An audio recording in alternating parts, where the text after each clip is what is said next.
Hello, everyone. This is Gary London. I am Senior Principal of London Motor Advisors in San Diego. And this conversation that I'm about to have is going to be the first in a series of conversations that I expect to have with developers who are focusing on or strategizing to build infill housing in San Diego at slightly higher densities in single family neighborhoods in an effort to sort of accommodate the housing needs of families who have been moving out of San Diego, and the demographics are a little scary to me. San Diego, for the first time, has sort of plateaued, and maybe even we'll see some population decreases.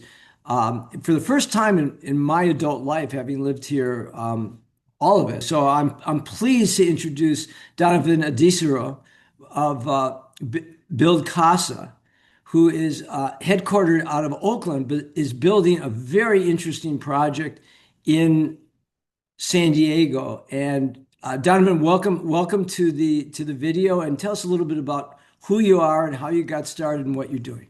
Yeah, my name is Donovan Adesoro, head of development at BuildCasa, where originally, I guess the brief context on BuildCasa originally started focusing on SB9, which was a lot split bill that went into effect in 2022 across California, allowing you to split a lot and put a duplex on it. Now that's since evolved into a bill called SB 684 and 1123 that allow essentially up to 10 units on some of these small lot subdivisions across the state. And so I moved here from Houston after developing in Houston on my own and seeing the opportunity across California, these state bills and some of the what's needed in California, in particular in these big cities, LA, San Diego, Oakland, Bay Area, just need more housing. And I saw that as an opportunity not only to develop housing, which my focus is on building them for first-time home buyers in particular, and just small families. And so, yeah, I moved here last year from Houston to join as head of development. And now we have our first eight single family home project in San Diego that's supposed to start in the next 60 days or so. Tell me how a guy from Texas to Oakland finds a San Diego property. Yeah, no, it's definitely an interesting story. I think so. Build Casa originally worked on an algorithm to identify underutilized parcels across the state. So they basically would look at a site, see where the house was, and see where the backyard was. Okay, is there room to add units? And that's how the algorithm developed initially for SB9. And as we were using it to begin to start to acquire our own sites, we saw opportunities again in the major areas. So San Diego, LA, Bay Area. The reason why we focused on San Diego for this first project is San Diego has a great track record of being a pro housing city. You know, I guess San Diego in particular had that ADU bonus density law, which I know got rolled back slightly, but they were probably the only one across the state as far as like a big city implementing such a change like that. So we felt that they would be receptive to this kind of small lot subdivision, which is gentle density, not quite aggressive as like an ADU tower, but still increasing density. And so San Diego felt like a reasonable place to start. So tell us a little bit about your project. Where is it, and what are you doing in terms of who your target market is and so forth? Yeah, so the first project, it's actually two separate properties in the same neighborhood. It's in the Grant Hill neighborhood, which for those who aren't familiar, there's like North Park, South Park, Golden Hill, and I believe it's 94 is the highway that kind of runs east to west, and it's right on the other side of 94. So it's about 10 minutes from downtown in a very working class neighborhood. And the two projects consist of basically two houses on big lots. So they're single family homes, but they're on these large lots that are underutilized. So what we're doing is we're renovating the existing homes and then adding four townhomes, I guess single family homes on each. And so in the end, these new homes will projected sale price will be around the high 600s or right at like 700,000. And the median for San Diego, I think, is like 950. So we're not only bringing units that are 20-30% less than the median, but they're also brand new. And it's just very difficult to find a new home in San Diego in general, much less one at that price point. And the way we're able to achieve that is using a small lot subdivision. then doing a 800, 900 square foot unit, that's two bed, one and a half bath each unit. So basically, your target market segment is families. Just the unit sizes are sufficiently big, but you're achieving this gentle density, as you call it, which is a term that I've used also. I love the term in a family neighborhood by eliminating land, but not eliminating the built environment, bringing down the price. And incidentally, I know you've seen them, but we've done, for everybody that hasn't, we've done our own studies, which indicate that over 9 neighborhoods on average, we think the prices for this kind of housing that you're building will go down about 42%. Different in different neighborhoods, but by you're identifying 20 to 30% in that neighborhood, that's consistent with the studies that we found. And the mayor last week actually had a press conference in which he's now going into the direction, sort of shifting, pivoting from the ADU idea to actually creating an opportunity to either eliminate or minimize minimum lot size so we can accommodate this housing. I presume that you're all in with that kind of a thing. Yeah, 100%. And I think there's been a very strong emphasis as of late on rental housing, which I think all types of housing are needed, but it does feel like for sale housing kind of got pushed to the back burner. And Yeah. so small lot subdivisions really allow you to do that. And what's important about this is there's no HOA, there's no like condo association. So it's a true single family home at a starter home price point. And there's no requirement from the city, right? There's no subsidy. There's nothing that they have to do besides allow it, right? And they're going to get tax revenue on probably 700 times eight, that, 700,000 times eight times whatever the tax rate in San Diego. That's all incremental, right? They're not having to do anything to get that. So I think it's great for all involved. I want everybody to really take in what you've just said, because what you just said is everything that sort of we've been peddling from me as a consultant doing studies, but you're walking the walk as a developer, basically suggesting all of these same things: potential for increase in property taxes, reducing the price, creating density, allowing for the opportunity for people to purchase their starter homes, identifying the market segment for families, and asking the city as they go on with this to do it in a way where it's as simple as possible. I presume you're in agreement with the fact that going forward, this kind of a project should be ministerial, correct? Yeah, 100%. And I think if it's not ministerial, there's going to be a really limited amount of people that do it.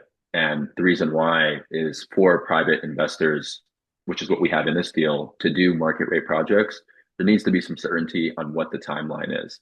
And on a discretionary project, you really can't give that to an investor. You can say, well, we got to go before the neighborhood and the board, and we think we'll get approval, but we're not sure. They could reject it, and that doesn't inspire confidence. So by having a ministerial small lot subdivision ordinance of some sort, it allows developers to say, okay, we can actually do this. It's not a question of if, it's a question of when.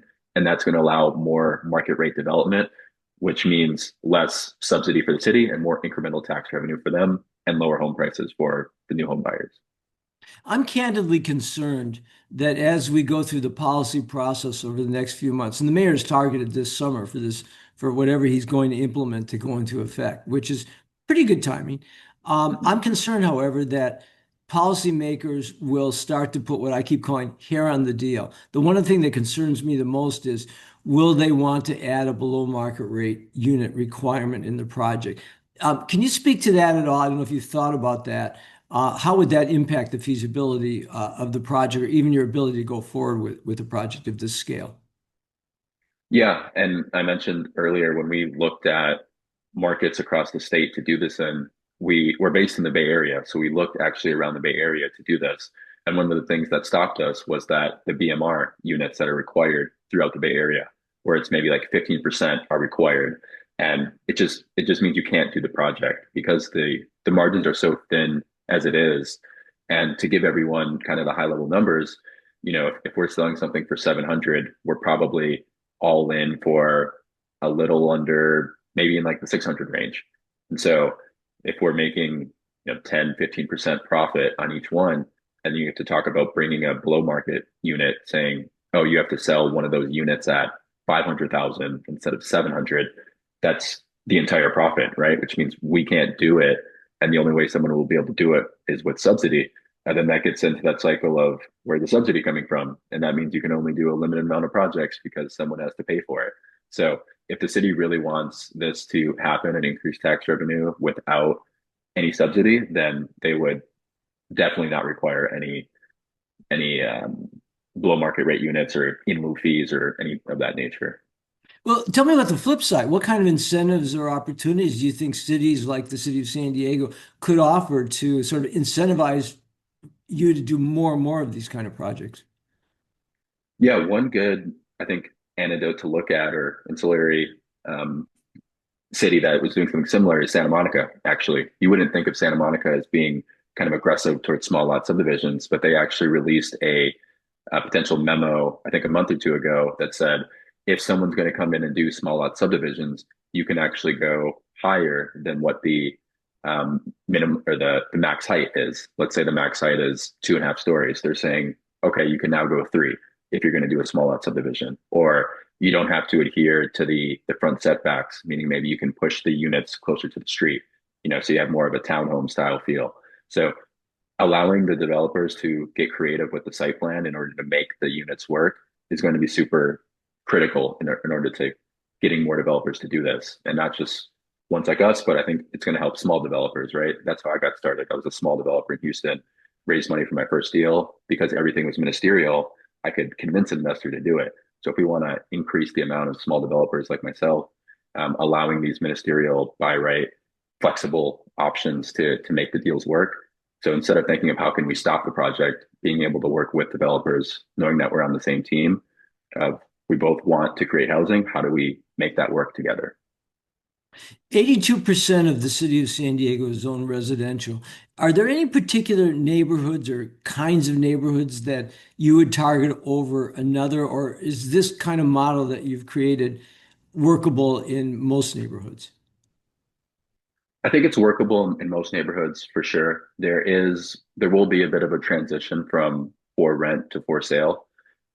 Given that construction costs are X, there needs to be some sort of premium in order to sell it profitably, which means, if stuff, I'd say in San Diego, our cost will be anywhere from the high 200s to like the low 300s per square foot, just in hard cost, meaning like getting the thing built. So not including land. And so that means you probably need to be in a neighborhood in the $600 to $700 per square foot range in order to sell them profitably. But even if you were below that, I think you could have these for rent pretty um, substantially as well, which I think is also good, right? For rent, single family Yeah, townhomes. absolutely. You're Um, targeting families, and some families can buy, some families need to rent for a while. But even the renters don't, in my opinion, have enough properly configured housing for their right. family. So this meets both of those market segments. And I guess the point to be made is don't go out of your way to just require for sale. I don't even know if cities can do that, just allow the housing and let sort of the market play out the way it is. Are you providing for parking as well, garages? So on one of them, we don't have parking because we're about like a block or two away from the light rail. So that Right. one doesn't have parking. So we're within the half mile of transit, high quality transit.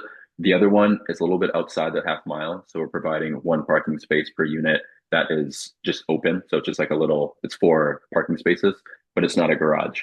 So I think, and I think a big killer with a lot of these small lot subdivision rules in Texas, for example, is they allow these small lot subdivisions, but then they require 2 parking spaces per unit on a 2 bedroom, 3 bedroom home. That really defeats the purpose of the small lot subdivision because you're already working with a tight constraint. It can be difficult to meet that requirement and still, kind of achieve with being under 2 stories in height or whatever it may be. So I think requiring no more than 1 parking space per unit.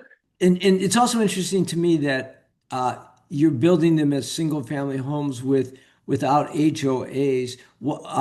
Is there a downside to HOA that you think these kind of projects ought to avoid? I don't think there's necessarily a huge downside. I think as the way we're thinking about it, just from the affordability standpoint. And Mhm. so when you have that HOA or the condo association, It's a that monthly cost. payment, yeah, has to be factored into the Yeah. monthly amount. And with rates already kind of elevated where they are, anything that we can do to just make it a little bit more affordable, I think is great. So condos can be great. Again, I think what we're providing for is, kind of your late 20s, early 30s, maybe couple or living by yourself, whatever it may be, but you have been renting for a while because you can't afford to buy $1 million home, but you would love to have a little bit of your own space, take out your dog, whatever it may be. This kind of 700K price point is probably in line with a lot of the, nicer rentals you can get downtown. And so your monthly payment is hopefully comparable, but now you have your own space that you're building equity in. So that's kind of how we're targeting it.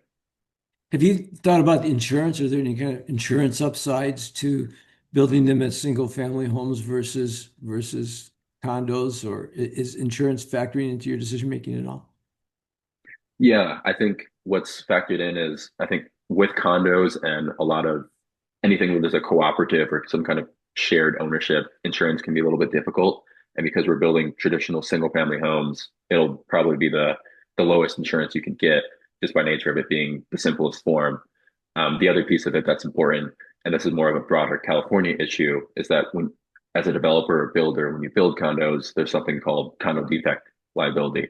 And Right. so what's happened over the past 10, 20, 30 years is at the eighth, ninth, or 10 year, which is when the liability starts to run out, is people will get together and sue the owner developer for whatever it may be. And so that's a lot of risk on the developer part to be kind of worrying in your sleep every night for 10 years, hoping that the lawsuit doesn't come. Because even if you haven't done anything wrong, you still have to pay a lawyer to fight it.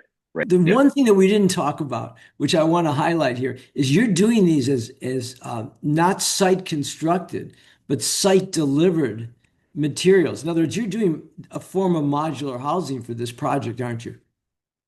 Yeah, which we're very excited about. It's actually kind of a newer form of modular. When I think of modular, you think of something that is kind of like a trailer home or something that's on the back Yeah. of a truck. Whereas these are just it's offsite construction. So it's built the same way it's built on site, except it's just built in a different place and then shipped on site.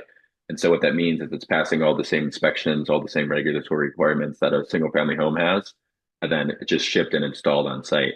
So I think that's important for speed, which is great. But I think for the neighbors, and most importantly, they're not going to have, hammering for the next 6 to 8 months once we get the permits. They're going to come in with a crane, set it, and all in the same day.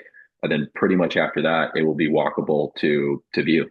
So they're going to have a very limited amount of disruption for the local neighborhood around the area.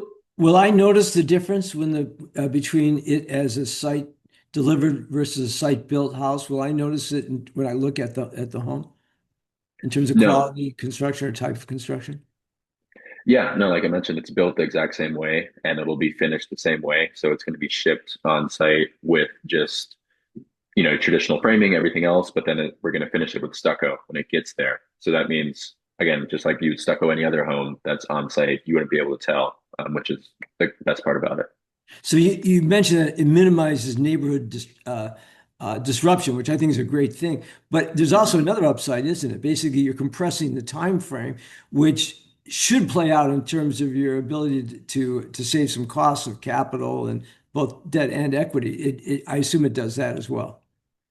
Yeah, absolutely. It saves the time, which is very important. And again, I think what would love to stress to politicians or anyone who's in the city sector who's listening, having a concrete timeline that we can rely on is imperative. That's the number one thing that brought me here from Texas. In Houston, for example, this is all ministerial what we're doing.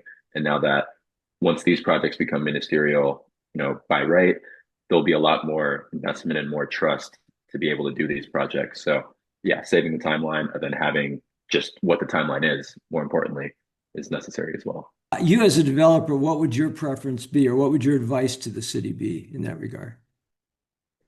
Yeah, I really think, and we've seen this in different cities as well. So I want to give the city some air cover, right? Like Seattle, Portland, Minneapolis, they've all done kind of a version of this, and Yes. it's been working. So I think it can feel safe to try to designate an area saying we're only going to allow it here, but that doesn't actually solve the issue.